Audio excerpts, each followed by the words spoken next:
চলতে ফিরতে শুধুই মান্না কেন্দ্রিক ভাবনা, সুযোগ পেলেই তার মুখের সংলাপ আওড়ান।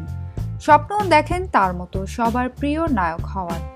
এমন চরিত্রের রূপায়ণে বাদশা নামের একটি বাংলাদেশি ছবিতে অভিনয় করতে যাচ্ছেন ওপার বাংলার জনপ্রিয় নায়ক জিৎ।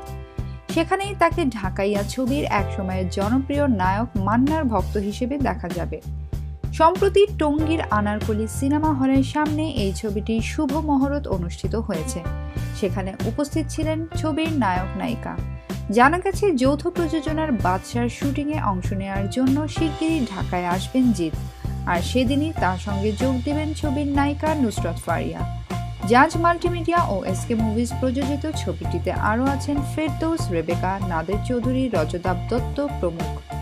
বিনোদন জগতের নিত্য নতুন খবরাখবর জানতে আমাদের চ্যানেলটি সাবস্ক্রাইব করুন। লাইক, কমেন্ট এবং শেয়ার দিতে ভুলবেন না।